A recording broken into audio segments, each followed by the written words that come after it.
London, 1814. A wager was made at White's Club that would go down in history as the most foolish gamble of the century. Arthur Cavendish, the ruthless Duke of Blackwood, agreed to sell his prestigious name for a massive dowry. The catch? He had to marry Lady Sophia Elizabeth, a woman who had not been seen without a heavy veil for 10 years. Society called her the Gargoyle of Essex. They said she was hideously scarred, perhaps even cursed. Arthur expected a monster in his bed. But when he finally lifted that veil on their wedding night, he didn't find a monster. He found a deception so dangerous it would threaten to topple the British aristocracy. This is the true story of the Blackwood deception. The rain lashed against the stained glass windows of White's Gentlemen's Club on St. James's Street. It was a grim Tuesday in October 1814, and for Arthur Cavendish, the 6th Duke of Blackwood, it was the day his pride finally died. Arthur sat in a high-backed leather chair, swirling the amber liquid in his crystal glass. At 32, he looked older. The war on the peninsula had left him with a slight limp and a cynicism that etched deep lines around his eyes. But it wasn't the war that was killing him now. It was the debt. The Blackwood estate, a sprawling masterpiece of Gothic architecture in Northumberland, was crumbling. His late father had gambled away the fortune, leaving Arthur with a title, a leaky roof, and creditors who were beginning to circle like vultures. "It is the only way, Your Grace," Mr. Halloway, the family solicitor, whispered, pushing a parchment across the mahogany table. "Lord Elizabeth is eager." Arthur looked at the contract with disdain. "Eager to offload his damaged goods." "Lord Elizabeth is a wealthy man," Halloway corrected gently. "New money. He needs the connection to a dukedom to secure his social standing. He is offering a dowry of £50,000. That clears your debts, Arthur, and restores the estate." Arthur took a sip of brandy. 50,000. It was a king's ransom. "And the price is Lady Sophia." The table fell silent. Even in the noisy club, the name cast a chill. Lady Sophia Elizabeth. She was 22 years old and the subject of the most vicious gossip in London. They said a fire in her nursery had melted her face when she was 12. Others whispered she was born with a hare lip and a twisted spine. She had not attended a single ball, a single dinner, or a single promenade in Hyde Park. She was a ghost. "She is known as the Gargoyle of Essex," Arthur said flatly. "You want me to sire heirs with a woman who might frighten them to death." "I want you to keep your ancestral home," Halloway said, his voice firm. "Her father, the Earl of Elizabeth, asks only for the marriage. He does not demand you love her. He does not even demand you live with her year-round. He just wants the title for his daughter." Arthur closed his eyes. He thought of Blackwood Hall, the library where he learned to read, the stables where he raised his first horse. He thought of the tenants who relied on him. "Very well," Arthur whispered, signing the paper with a violent scratch of the quill.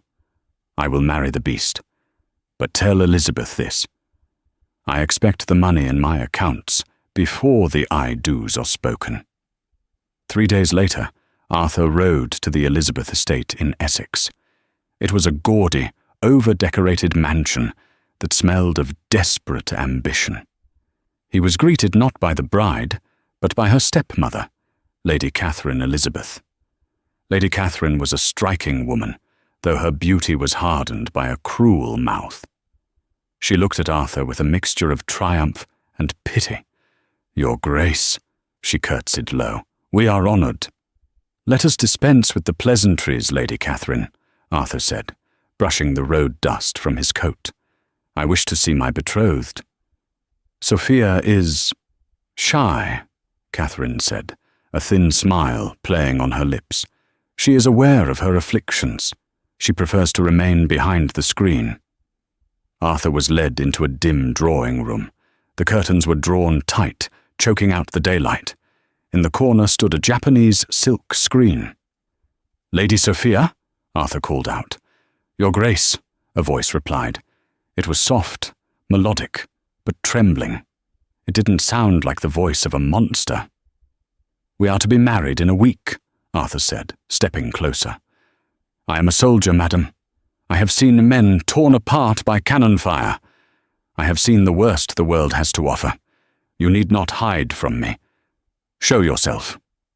There was a rustle of silk. "No," the voice was firmer now. "My father's contract stipulates that I must remain veiled until the ceremony is concluded.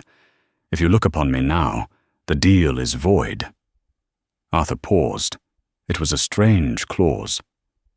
"Why?" "Because, Your Grace," Sophia replied. "Some things once seen cannot be unseen. If you see me, you will run. And I need this marriage as much as you need the money." Arthur felt a strange pang of curiosity.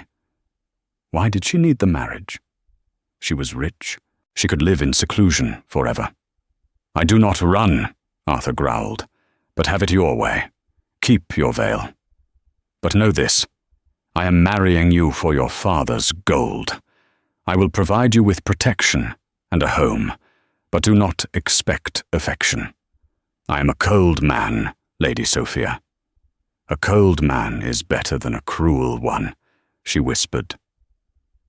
Arthur turned and left the room, missing the quiet sigh of relief that came from behind the screen. He didn't see the pair of eyes watching him through the crack in the silk, eyes that were not twisted or clouded, but a piercing, intelligent violet. He walked out of the house, believing he had just sold his soul. He had no idea he had just met the only person in England more dangerous than himself. The wedding took place in the private chapel of the Elizabeth estate. It was a dour affair. There were no guests, only the necessary witnesses, the Earl of Elizabeth, a portly, nervous man who couldn't look Arthur in the eye, Lady Catherine, Mr. Halloway, and the priest. The atmosphere was less like a wedding and more like a funeral. The chapel was cold, smelling of damp stone and lilies. Arthur stood at the altar, his back rigid. He wore his dress uniform, the red vivid against the grey stone. Then the doors opened. Lady Sophia entered. She was small, her figure completely swallowed by a dress of heavy, stiff brocade that looked 2 sizes too big. But it was the veil that drew the eye. It was not the gossamer lace of a blushing bride. It was thick, opaque ivory velvet, draped over a wide-brimmed hat, falling all the way to her waist. It was a mask. She walked with a slight limp, or perhaps she was just struggling under the weight of the fabric. As she reached the altar, the priest began the rites. Arthur looked at her. He couldn't see a single inch of skin. She wore gloves that went up to her sleeves. She was a fabric doll, devoid of humanity. When it came time to exchange vows, her hand trembled in his. He expected a claw or a scarred, rough texture. But through the glove, her hand felt small and delicate. "Aye, Arthur, take thee, Sophia. Aye, Sophia, take thee, Arthur." Her voice was steady now. It had a steeliness to it that surprised him. "You may kiss the bride," the priest said, hesitating. He looked at Arthur, then at the opaque velvet. Arthur leaned in. He had no intention of lifting that veil in front of her stepmother, who was watching with a hawk-like intensity. He simply pressed his lips to the velvet where her forehead should be. "The carriage is waiting," Arthur said abruptly. "We leave for Northumberland immediately." "But the wedding breakfast," the Earl stammered. "There will be no breakfast," Arthur snapped. He wanted to get his gargoyle away from these people. He sensed a toxicity in the Elizabeth household that made his skin crawl. The journey to Northumberland took 4 grueling days. They rode in a large carriage. For the first 2 days, Sophia did not remove her veil even to eat. She turned away, slipping food under the velvet. She slept, sitting up. Arthur, usually a man of few words, found the silence maddening. "Take that damnable thing off," he finally snapped, on the evening of the third day, as they stopped at an inn in York. "We are married. The contract is signed. Your father has paid. You cannot hide forever." Sophia sat across from him in the private dining room of the inn. The firelight cast long shadows against her velvet mask. "You are not ready," she said. "I told you, I have seen war." "This isn't about ugliness, Arthur." She used his name for the first time. It sounded intimate, shocking him. "It is about survival." "What are you talking about?" "If I take this off," she said slowly, "you become an accomplice." Arthur slammed his hand on the table. "Enough riddles. I am the Duke of Blackwood." "I fear nothing." He stood up and walked toward her. "Show me your face, Sophia. Are you burned, pox-marked, lacking a nose? I do not care. I just need to know who is sitting across from me." She stood up, backing away. "You promised me protection? You swore it." "I did." "Then lock the door." Arthur frowned but walked to the heavy oak door and slid the iron bolt. He turned back to her. Sophia reached up with gloved hands. She grasped the brim of the hat. Her breathing hitched. Slowly, agonizingly, she lifted the heavy velvet structure from her head. Arthur braced himself. He prepared his face to show no revulsion. He prepared to see a monster. The hat and veil fell to the floor. Arthur's breath left his lungs in a rush. He staggered back a step, his hand gripping the back of a chair to steady himself. She was not ugly. She was breathtaking. Lady Sophia Elizabeth possessed a beauty that was almost painful to look at. Her skin was like flawless porcelain, unblemished and pale. Her hair, which had been pinned up, tumbled down in cascading waves of midnight black. But it was her face, high cheekbones, a delicate nose, and lips the color of a bruised rose, and her eyes, those violet eyes he had seen through the screen, were wide with fear. There was no scar, no hair lip, no deformity. She was, without a doubt, the most beautiful woman Arthur had ever seen in England, perhaps in all of Europe. "I don't understand," Arthur stammered, his battle-hardened composure shattering. "The rumors, the gargoyle. Why?" Sophia stepped forward, her eyes pleading. "Because, Arthur, my stepmother, Catherine, wanted me to marry her nephew, a drunkard who beats his horses and his women. And the Prince Regent, the king, he saw me once when I was 12. He made a comment. My father was going to sell me to the royal court as a mistress." She took a shaky breath. To be beautiful in my house was to be currency. To be a monster was to be left alone. I started the rumors. I bribed the servants to whisper about scars. I wore the veil to save myself from being sold to a lecherous king or a cruel husband. She looked at him, searching his face. I needed a husband who wanted money, not a trophy. I needed a man strong enough to protect me when the truth comes out. Because when Catherine finds out I have deceived her, she will try to destroy us both. Arthur looked at this woman, this brilliant, terrified, stunning strategist who had feigned deformity for a decade to protect her virtue. The anger drained out of him, replaced by a surging, protective instinct he hadn't felt in years. He realized then that the danger wasn't her face. The danger was the war she had just dragged him into. "Put the veil back on," Arthur commanded, his voice low and dangerous. Sophia flinched. You are repulsed by the deception?" "No." Arthur walked to her, picking up the velvet from the floor. He placed it gently in her hands. "I am not repulsed. But until we are behind the stone walls of Blackwood Hall, you are the gargoyle. Because if the world finds out what you really look like, they will come for you." He touched her cheek, his thumb brushing the soft skin. "And I will kill anyone who tries to take you." The carriage wheels crunched over gravel that had not been raked in years. Blackwood Hall rose from the Northumberland mist like a dying giant.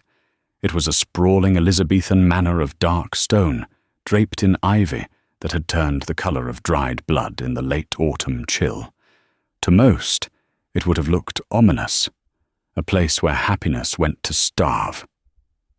But to Sophia, peering through the slit in the velvet curtains of the carriage, it looked like the most beautiful thing she had ever seen. It looked like a fortress. "It is not much," Arthur said, his voice rough with fatigue. They had barely spoken for the last 2 days of the journey, a silence born not of anger, but of a heavy, shared secret. "The east wing is uninhabitable, the roof leaks in the gallery, but the walls are thick." "Thick walls are all I require, Arthur," Sophia replied softly. When the carriage halted, the household staff was waiting in the rain. There were fewer of them than a dukedom should command, scarcely 12 in total. The butler, a man named Higgins, whose spine was bent like a question mark, stepped forward to open the door. "Welcome home, Your Grace," Higgins croaked. He looked expectantly at the dark figure of the new Duchess. Arthur stepped out first, his boots splashing in a puddle. He turned and offered his hand to Sophia. As she descended, the wind caught the heavy velvet of her veil, whipping it violently. For a second, the white column of her throat was exposed. Arthur immediately shifted his body, blocking the servant's view, shielding her with his broad shoulders. "Her Grace is exhausted," Arthur announced, his tone brokering no argument. "She has suffered a difficult journey. She is to be taken directly to the master suite. No one is to disturb her. No one is to enter her chambers without knocking and waiting for permission. Is that understood, Mrs. Gable?" Mrs. Gable, the housekeeper, a woman with a face like a withered apple, curtsied nervously. She eyed the veiled figure with blatant curiosity. "The master suite, Your Grace?" But usually, the Duchess would take the rose rooms in the west wing. "The master suite," Arthur repeated, his eyes cold. "She stays with me." A ripple of shock went through the staff. In 1814, aristocratic couples rarely shared a bedroom, let alone a bed. It was considered common, but Arthur knew he could not risk Sophia sleeping alone. If a maid entered in the morning to stoke the fire and found a sleeping beauty instead of a scarred monster, the game would be over before breakfast. That night, the reality of their deception settled in. The master suite was cavernous, dominated by a massive 4-poster bed carved from black oak. A fire roared in the hearth, casting dancing shadows on the tapestries. Arthur locked the heavy double doors. He checked the latch twice. Only then did he turn to Sophia. "You are safe," he said. Sophia stood in the center of the room. Slowly, she reached up and unpinned the hat. She pulled the suffocating velvet away. Her hair tumbled down, and she took a deep, gasping breath, rubbing her face with her hands. "I feel as though I have been holding my breath for 10 years, she whispered. She walked toward the fire, the light catching the silk of her dressing gown. Arthur watched her, mesmerized. He had spent the last decade fighting Napoleon's armies. He had forgotten that softness existed. In the privacy of this room, she was not the gargoyle. She was a vibrant, living woman. "We must have rules," Arthur said, pouring himself a glass of wine to steady his nerves. He stayed by the window, keeping his distance. "The servants talk. They will gossip about why you never show your face. We must give them a narrative." "Tell them I am sensitive to light," Sophia suggested, warming her hands. "Tell them my eyes were damaged in the fire that took my face. It explains the veil and the drawn curtains." Arthur nodded. Clever. Survival makes one clever, my lord. She turned to look at him. Where will you sleep? Arthur gestured to a chaise lounge near the window. I am a soldier. I can sleep on the floor if need be. You take the bed.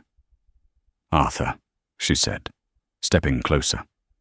The firelight illuminated her violet eyes. You sold your name to save this house. You married a monster. And now you find yourself trapped in a room with a stranger. You do not have to sleep on a chaise in your own home. I will not dishonor you, Arthur said stiffly. I promised you protection, not expectations. You are a strange man, she murmured, a small smile touching her lips. The world thinks you a ruthless gambler, a cold-hearted rake. Yet here you are, guarding my virtue like a knight. For the next 2 weeks, a strange, quiet domesticity formed between them. It was a low-paced, almost hypnotic existence. During the day, Sophia remained in the suite, or ventured only into the private library when Arthur had cleared the corridors. She wore a lighter veil then, a simple lace that obscured her features, but allowed her to breathe. Arthur began to spend less time with his estate ledgers and more time in the library. He would sit in the leather armchair, pretending to read, while watching Sophia devour his books. She read voraciously, philosophy, history, poetry. One rainy Tuesday, he found her reading a collection of Lord Byron's poems. Do you like him? Arthur asked. Byron? I met him once at a pugilism match. He is a pompous ass. Sophia laughed. It was a full, throaty sound that seemed to vibrate through the dusty room. His poetry is dramatic, like my life. She walks in beauty, like the night. Irony, don't you think? Arthur stood up and walked over to her. He took the book from her hands and set it down. He looked at her face, the face no one else knew existed. There is no irony, Arthur said, his voice dropping an octave. You do walk in beauty. It is a crime that I am the only one allowed to see it. The air between them grew thick, charged with a tension that had nothing to do with danger and everything to do with desire. Arthur reached out, his knuckles grazing her cheekbone. Sophia leaned into his touch, her eyes fluttering shut. They were two lonely people, hiding from the world in a crumbling castle. But the peace of Blackwood Hall was fragile. It was a glass house, and stones were about to be thrown.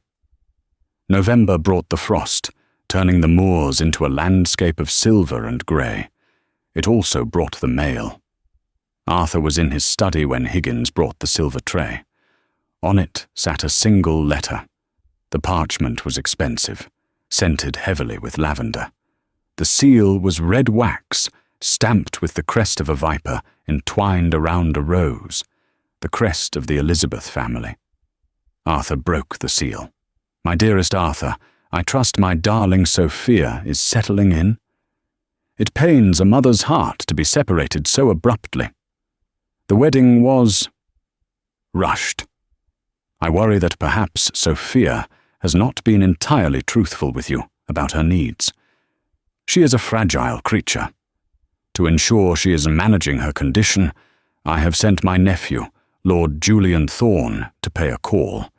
He is travelling north on business and will be with you by the 12th. Do make him welcome. He knows Sophia so well. He remembers her from before the tragedy. Yours, Catherine. Arthur crushed the letter in his fist. The 12th. That was today.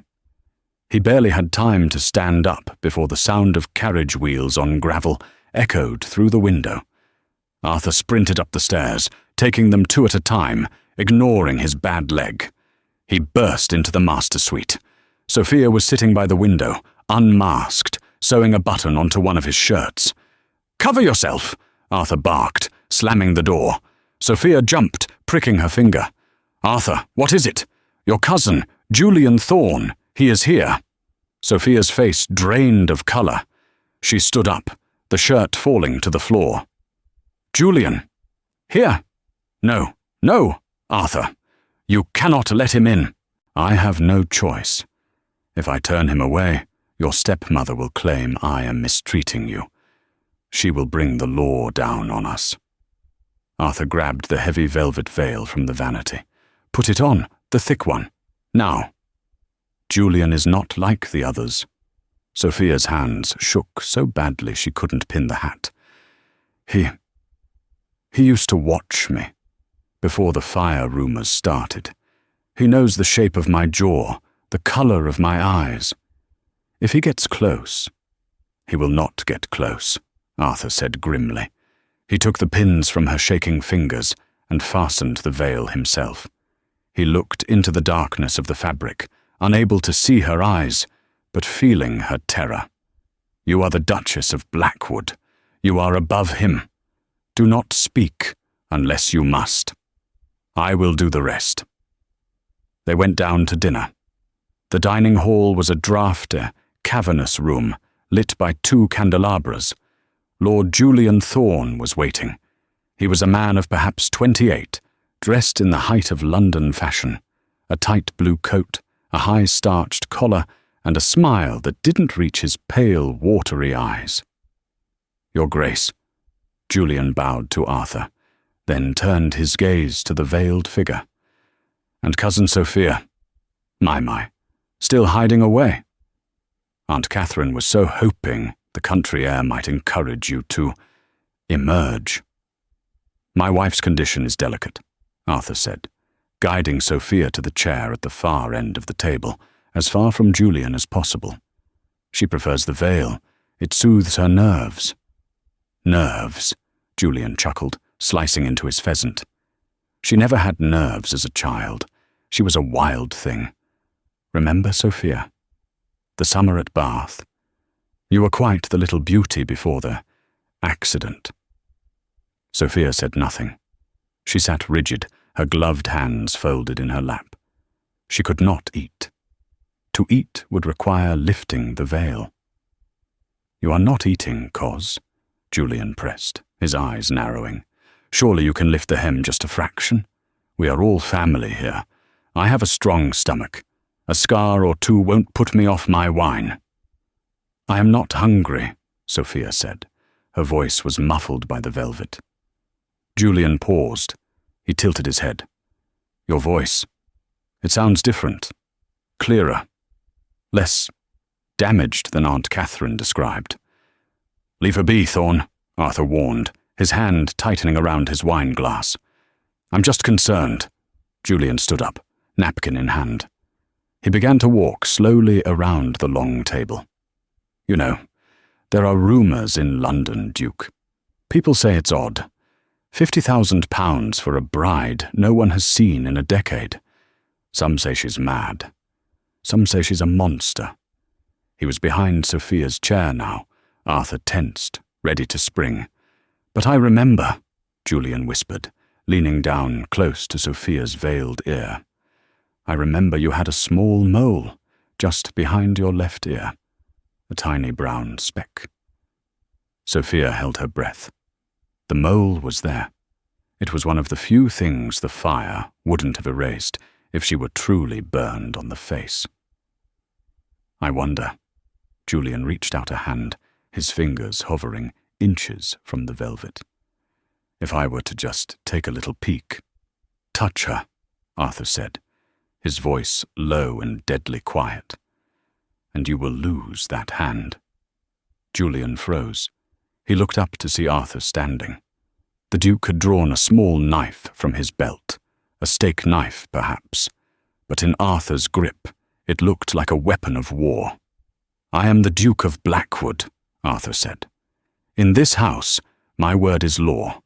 My wife wishes to remain veiled. If you violate her dignity, I will forget that you are a guest and remember only that you are a threat." The silence stretched, taut as a bowstring. The servants in the shadows held their breath. Julian slowly pulled his hand back. He laughed, but the sound was nervous. "Good heavens, Blackwood! So dramatic! It was merely a cousinly jest." "Your carriage will be ready at dawn," Arthur said, not sitting down. "The weather is turning. You should leave before you are snowed in." Julian looked from Arthur to the silent figure of Sophia. He smiled, a nasty, knowing smile. "Of course. Dawn. I would hate to overstay my welcome." Later that night, after Julian had retired to the guest wing, Arthur paced the master suite. "He knows," Sophia whispered. She was sitting on the bed, the veil finally off, her face pale with exhaustion. "He didn't see me, but he sensed it. He's going to tell Catherine." "Let him tell her," Arthur said, though he felt a cold dread in his stomach. "He has no proof, just suspicions. Catherine doesn't need proof to destroy us, Arthur. She just needs doubt." Sophia stood up and walked to him. She placed her hands on his chest. "They will come back, and next time, they won't send a fop like Julian. They will send doctors or lawyers. They will demand an examination." "Then we must leave," Arthur said suddenly. "Leave? Where?" "Paris, Italy. Anywhere your stepmother's claws cannot reach." "We cannot run," Sophia shook her head sadely. "If we run, we admit guilt. They will strip you of your title. They will say you defrauded your creditors. You will lose Blackwood Hall." Arthur looked around the room. He looked at the damp walls he had sold his soul to save. Then he looked at Sophia. "I don't care about the hall," he said. And he realized with a jolt that it was true. "I care about you." He pulled her into his arms, kissing her fiercely. It was a kiss of desperation, a kiss on the edge of a cliff. Sophia melted into him, her hands tangling in his hair. For the first time, there were no barriers, no veils, no secrets between them. But as they fell onto the bed, seeking solace in each other, a shadow moved in the garden below their window. Lord Julian Thorne had not gone to sleep. He was standing in the freezing rain, looking up at the crack in the curtains of the master suite. Through the sliver of glass, he saw the silhouette of a woman. He saw a profile, a perfect, unblemished profile. Julian smiled. He reached into his coat and pulled out a small notebook. He wrote a single sentence. "The gargoyle is a swan. The fraud is confirmed. He would ride for London, not at dawn, but now." The hunt was on. The morning after Lord Julian's departure, the snow began to fall. It did not drift gently.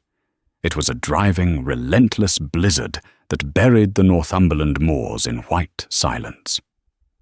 For 3 weeks, Blackwood Hall was cut off from the world. For Arthur and Sophia, this isolation was not a prison, but a paradise. The fear of Julian's discovery hung over them, yes, but the snow bought them time. In that suspended time, they built a marriage. It was a relationship forged in the fire of secrets. They spent their days in the library, the fire roaring against the draught. Sophia no longer wore the veil inside the private wings of the house. Arthur would watch her as she read, tracing the line of her jaw with his eyes, marveling that this creature, this vibrant, intellectual, stunning woman, belonged to him. One evening, as the wind howled around the stone turrets, Sophia sat on the rug before the hearth, reading a map of Italy. "Florence," she murmured, her finger tracing the Arno River. "I have read that the light in Florence is like gold dust." Arthur looked up from his ledger. The debts were paid. The £50,000 had settled the accounts, repaired the roof of the tenant farmers, and stocked the granaries. He was a free man, financially, but morally he felt the noose tightening. "We could go," Arthur said, setting his quill down. "In the spring. We could take a ship from Dover. We could be in Florence by May." Sophia looked up, her eyes sad. "And leave your people? Leave the land your family has held for 400 years. You are the Duke, Arthur. You are the earth of this place. If you leave, you are just a man with a stolen fortune." "I would rather be a man with you than a duke without you," he said, his voice rough. He moved from his chair to the rug, sitting beside her. He took her hand, bringing it to his lips. The intimacy between them had deepened into something profound. It wasn't just passion, it was a desperate clinging to one another. They made love with the intensity of two people who knew the executioner was sharpening his axe. Every night, Arthur held her as if he could physically shield her from the future. But the snow eventually melted, the roads cleared, and the world came crashing back in. It arrived in the form of a royal courier. The man wore the scarlet livery of the Prince Regent, his breath misting in the cold air as he handed the sealed parchment to Higgins. Arthur took the letter in the main hall. Sophia stood at the top of the stairs, her face once again hidden behind the heavy velvet veil. She looked like a statue of grief. Arthur broke the seal. He read the contents, and his face turned to stone. "What is it?" Sophia asked, her voice trembling, once the courier had been taken to the kitchen for ale. Arthur walked up the stairs, the paper crunched in his hand. "It is an invitation. From the Prince Regent." "To where?" "To the Christmas masquerade ball at Carlton House in London, in 2 weeks." Sophia gripped the banister. "We can decline. We can say I am ill." "Read it." Arthur handed her the letter. Sophia scanned the flowing script. "His Royal Highness hears rumours of the mysterious Duchess of Blackwood. He is most eager to make her acquaintance. It would be a great disappointment, a personal insult, were the Duke and Duchess to be absent." "It is not an invitation," Sophia whispered, the paper fluttering from her hand. "It is a command." "Catherine is behind this," Arthur said, his jaw tight. "Julian went to London. He told them. Catherine has petitioned the prince. She wants to force you into the light." "If we go," Sophia said, panic rising in her chest, "I will have to wear a mask, but they will expect me to unmask at midnight. It is the custom. And if I refuse, the prince will take offense." "And if you unmask," Arthur finished, "Catherine will scream fraud. She will say we swindled her. She will say I married a healthy woman and claimed a cripple's dowry. I cannot go, Arthur. I cannot." Arthur took her by the shoulders. "If we do not go, they will come here. They will bring doctors. They will strip the veil from you by force in our own home. If we go to London, at least we are on the offensive. We walk into the trap with our eyes open." "I am afraid," she admitted, her voice breaking. "So am I," Arthur said. "But we are going, and we are going to play a game more dangerous than cards." The preparation for the journey was grim. Arthur ordered the carriage to be reinforced. He packed his pistols. He instructed Higgins to board up the windows of the hall while they were gone. It felt less like a social season and more like a military campaign. As the carriage rolled out of the gates of Blackwood Hall, leaving the safety of the north behind, Sophia looked back at the dark stones. She wondered if she would ever see them again as the Duchess, or if she would return in chains. London was a beast that never slept. The city smelled of coal smoke, horse manure, and expensive perfume, the scent of corruption. They arrived at the Blackwood townhouse in Mayfair, 3 days before the ball. The house had been closed for years, the furniture draped in white sheets like ghosts. They moved through the dusty rooms in silence. The gossip sheets were already wild with speculation.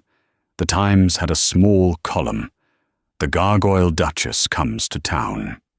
The Morning Post was more vicious. "Will the beast of Blackwood frighten the prince? Bets are being taken at Tattersall's on the nature of her deformity." Arthur forbade Sophia from reading them, but she saw the headlines over his shoulder. She saw the cruelty of the world she had hidden from for 10 years. "They want a monster," Sophia said. standing before the mirror in her dressing room on the night of the ball. She was dressed in a gown of midnight blue velvet, high-necked and long-sleeved. It was elegant, but severe. Over her face, she did not wear the shapeless veil. Tonight, she wore a mask. It was a Venetian border mask, made of white porcelain. It covered her entire face, projecting outward at the chin to allow her to speak and eat without removing it. It was featureless, ghostly, and terrifying. It hid everything. "They want a monster," Arthur said, standing behind her. He looked dashing in his black evening wear, the Order of the Garter pinned to his chest, but his eyes were haunted. "Let them tremble." "Arthur," she turned to him, "whatever happens tonight, do not let them separate us." "I will be at your side," he promised. "I have a plan." "What plan?" "Trust me." The drive to Carlton House was a gauntlet. Crowds lined the streets, holding lanterns, hoping to catch a glimpse of the freak Duchess. When their carriage slowed, faces pressed against the glass, jeering. Arthur pulled the curtains tight, his hand gripping his pistol beneath his cloak. Carlton House was a blaze of light, gold chandeliers, thousands of candles, and the cream of British society. The air was hot and thick with the smell of lilies and champagne. When the footman announced, "The Duke and Duchess of Blackwood," the music stopped. 1,000 heads turned. The silence was deafening. Arthur walked in, head high, his limp barely noticeable. On his arm was the figure in blue velvet, her face a blank white porcelain slate. They walked through the parting crowd. Sophia could feel the eyes on her, judgmental, morbidly curious. She heard the whispers. "Look at the mask. It must be horrific underneath. I heard she has no nose. I heard her skin is like a lizard's." Standing near the Prince Regent's dais was Lady Catherine Elizabeth. She was dressed in crimson, diamonds dripping from her neck. Beside her was Lord Julian, smirking. Catherine's eyes locked onto the white mask. She looked triumphant. She whispered something to the Prince Regent. The Prince, a corpulent man with a flushed face, beckoned them forward. "Blackwood," the Prince boomed, his voice slurring slightly. "And Her Grace." Arthur bowed low. Sophia curtsied, a graceful, fluid movement that seemed to surprise the onlookers. "Your Highness," Arthur said. "A fascinating mask, Duchess," the Prince said, peering at the porcelain. "Most, unique. But surely among friends, such barriers are unnecessary." "My wife is shy, Your Highness," Arthur said smoothly. "She finds the lights distressing." "Nonsense!" Lady Catherine stepped forward. Her voice was shrill, cutting through the room. "She is not shy, Your Highness. She is hiding. And we are all dying to know. Has the Duke's love healed the poor creature? Or is she still the gargoyle we all pity?" The room gasped at the boldness. This was a direct challenge. "Catherine," Arthur warned, his voice low. "The clock approaches midnight." Catherine smiled cruelly, pointing to the great gilded clock on the wall. "The unmasking. It is tradition. Surely, Duke, you will not deny your king and country the pleasure of seeing your bride?" The prince looked interested. "She is right, Blackwood. It is the rule of the masquerade. Midnight. Masks off." Arthur felt Sophia's hand spasm on his arm. This was it. The trap had sprung. If she refused, she insulted the crown. If she obeyed, the deception was revealed. Arthur looked at Catherine. He saw the greed in her eyes. She expected to see a beautiful woman. She expected to shout, "Fraud!" and reclaim the dowry, destroying Arthur's name and taking Sophia back to be sold to the highest bidder. Arthur stepped forward, releasing Sophia's arm. He addressed the room. "You wish to see her face?" Arthur asked. His voice carried to the back of the ballroom. "You have spent 10 years whispering about her. You have called her gargoyle. Monster. Beast. You have made bets on her misery. He looked at the prince. You ask her to unmask. Very well. But know this. What lies beneath this mask is the truth, and the truth is often blinding. He turned to Sophia. He nodded once. Trust me. Sophia's heart hammered against her ribs like a trapped bird. She reached up with gloved hands. The room held its breath. Even the musicians froze. She untied the silk ribbons at the back of her head. She pulled the white porcelain away. For a second, there was silence. Sophia stood there. Her face was pale, her violet eyes wide and shimmering with tears, her lips parted in fear. She was radiant. She was perfection. The candlelight caught the bone structure that artists would kill to capture. A collective gasp ripped through the room. It wasn't a gasp of horror. It was a gasp of awe. Lady Catherine's eyes went wide. She opened her mouth to scream, "Aha! She is whole! The contract is void!" But before Catherine could speak, Arthur spoke. "Behold!" Arthur shouted, his voice cracking with mock sorrow. "Behold the curse!" The crowd was confused. They looked at the beautiful woman. Arthur turned to the crowd, his face twisted in a performance of tragic grief. "You see beauty? Look closer. Look at the emptiness in her eyes. Look at the pallor of death upon her skin." He grabbed Sophia's hand. "My wife is not scarred by fire," Arthur roared, spinning the narrative in a direction no one, not even Sophia, expected. "She is scarred by God." He pointed a finger at Catherine. "This woman," Arthur accused, "sold her stepdaughter because she believed her to be possessed. She believed her beauty was the work of the devil.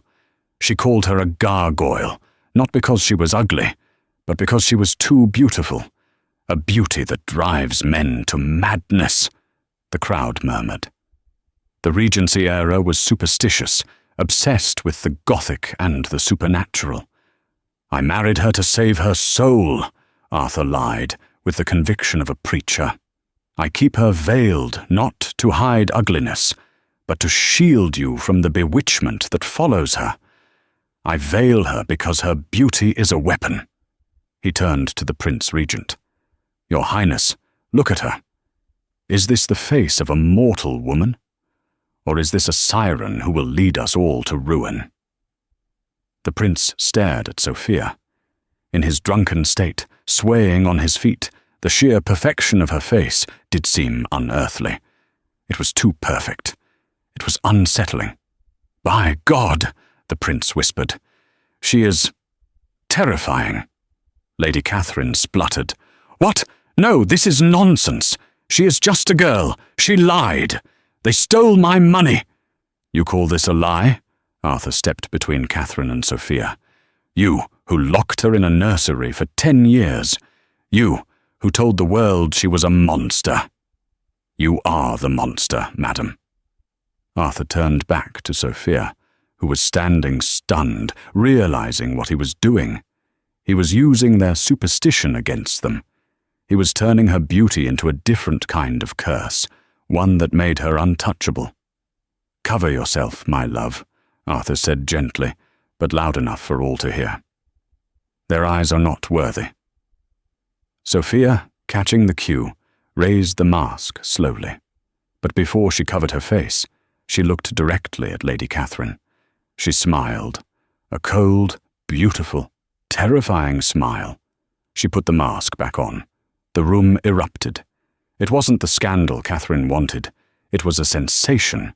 The gargoyle was a siren.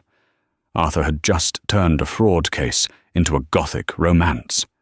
But as they turned to leave, the Prince Regent's voice rang out, cold and sober. "Stop." The guards blocked the doors. The prince stepped down from the dais. He walked up to Arthur.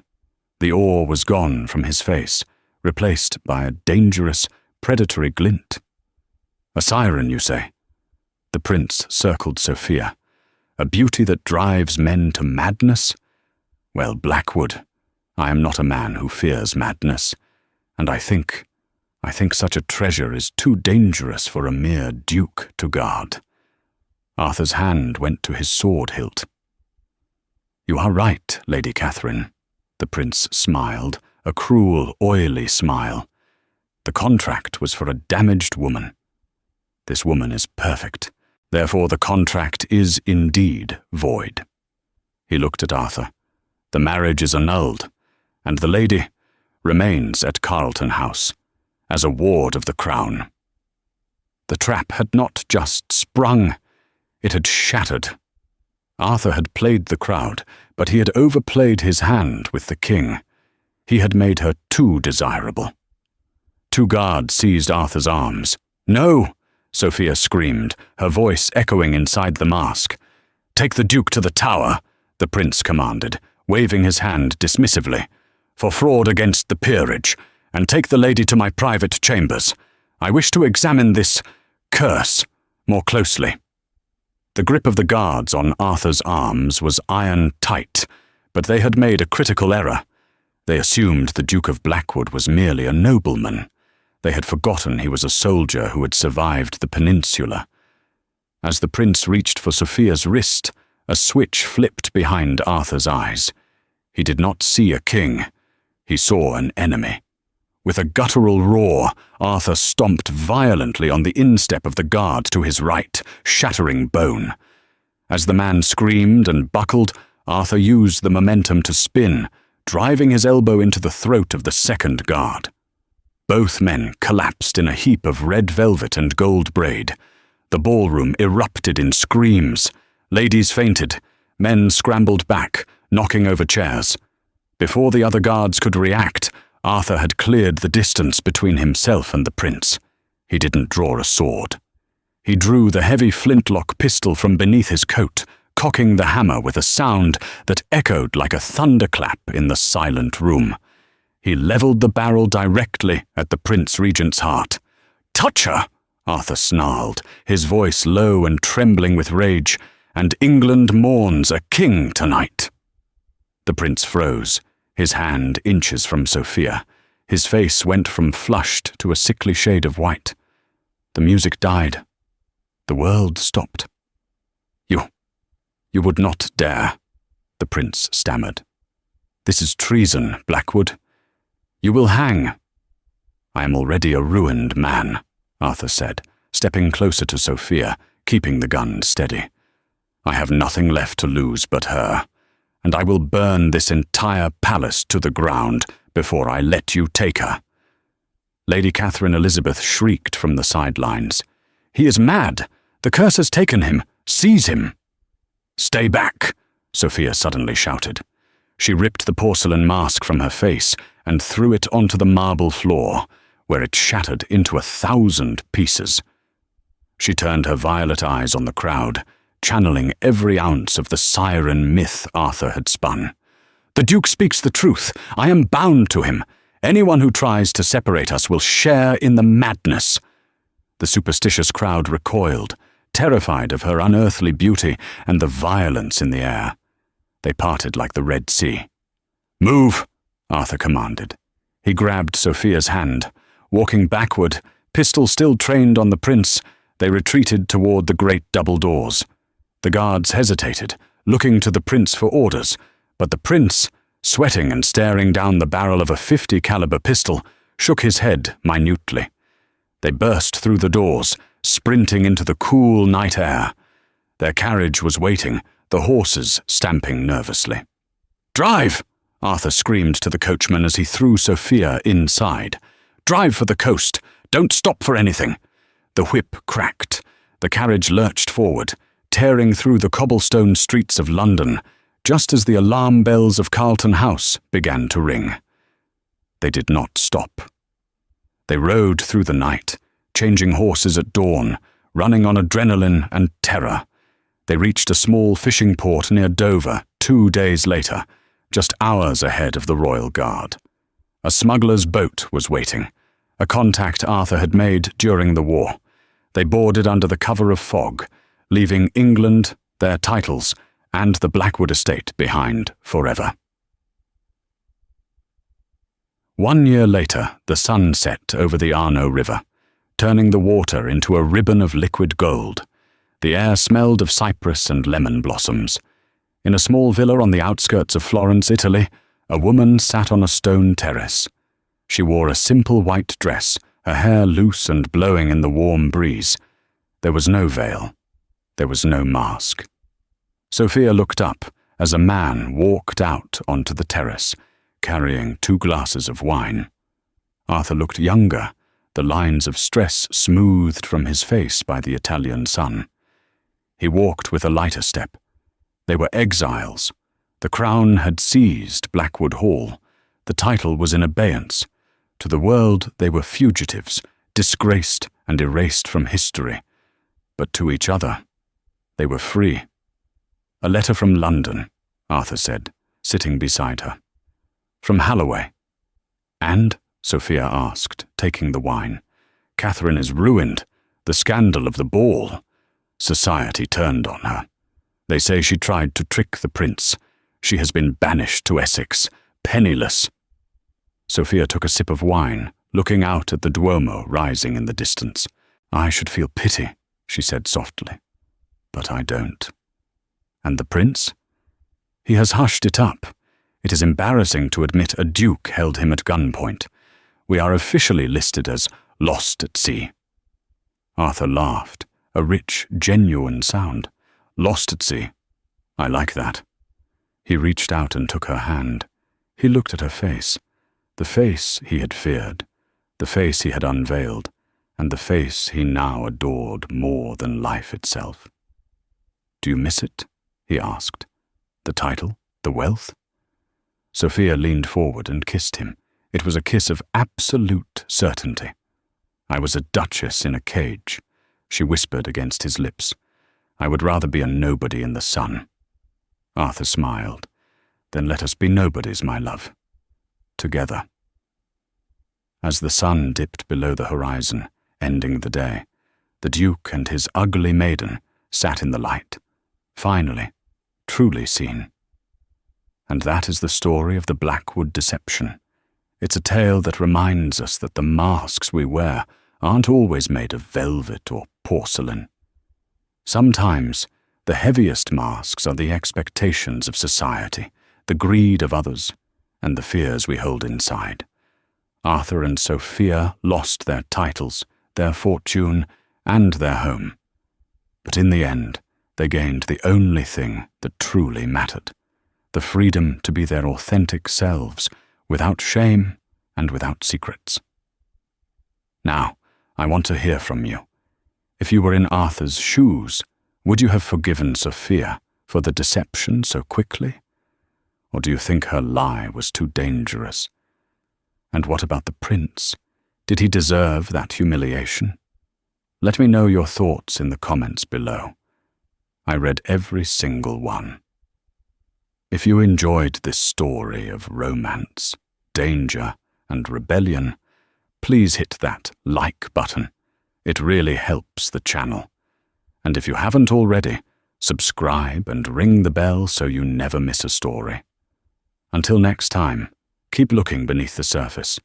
You never know what you might find when the veil is lifted.